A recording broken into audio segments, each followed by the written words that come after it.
Welcome to our Devos this week, where we have been talking about being a living sacrifice.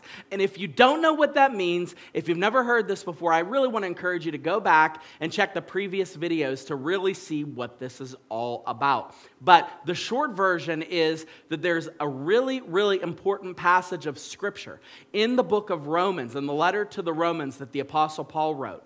And it's in Romans chapter 12, verse 1 and 2, where he gives some of the most practical tools that we can really try to internalize to help us to follow Jesus in a clearer way.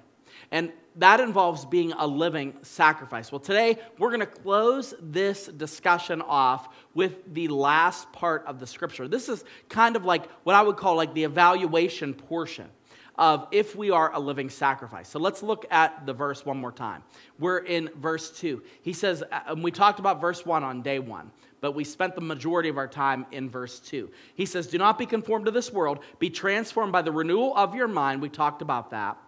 That by testing you may discern what is the will of God, what is good and acceptable and perfect, okay? So here's essentially what this all boils down to. This testing, this affirming, this actually means that there is a way that you can have quality control on your own life. How do you know if you're living well? How do you know if you're doing the right thing? How do you know if you are in God's will? It's real simple. This is all you need to boil everything down. Your life is valued by pleasing God and following Him. That's all that it comes down to, okay? And there's many people that have written many books and many different online articles and maybe even discussions. You've had at Bible studies, and they overcomplicate this to a degree that I don't even want to discuss about, well, what's the right thing to do? What should you do? Here's the bottom line. You can't go wrong by valuing everything in your life by whether or not you're pleasing God and following Him. You're pleasing God and following Him.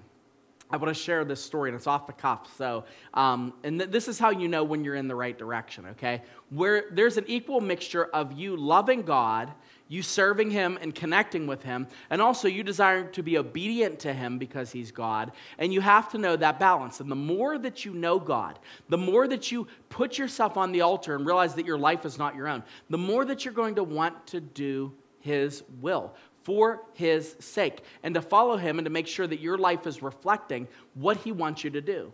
There's an illustration, and it goes something like this. One of our pastors, Joe Abraham, shared it with me. He said there's two different types of kids that get in trouble, okay? One kid gets in trouble, and he knows that his father's going to find out. And he says, oh man, I don't want my father to know about this because I know what my father is going to do to me if he finds out that I did this, okay? We've all been there, right? We're afraid of what our parents can do to us if they realize what we've done in secret, right? So that's a bad place to be. But here's where you know you're maturing as a Christian. It's the second boy who also gets in trouble. And he realizes that his father's going to find out, and he says, oh, I really don't want to let my father know that I did this because I know what it's going to do to my father knowing that I did this. Do you see the difference? The difference is one version is afraid of interacting with their father because of how it affects him. The other version is afraid of interacting with their father because of how it affects the father. And that's really what being a living sacrifice all boils down to. If you want to live in such a way where when you stand before God, you look and go, look, I know I'm far from perfect. I know that if it wasn't for Jesus, I'd be burning in hell. But I've lived my life every single day, putting myself on the altar of your majesty, putting myself out there as a person that tries not to conform to this world, as a person that renews his mind in your truth, as a person who transforms as a result of your transformative hand and your work in my life. And I've really cared about how my life has pleased you. That's how you know you're heading in the right direction. And I want to give you the Cliff's Notes to this whole thing.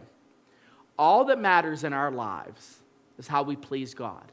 That doesn't mean that we're negligent in other areas, Believe me, the people that are doing the best in their marriages, in their finances, in their careers, in their relationships with other people, those are the people that put God number one in everything.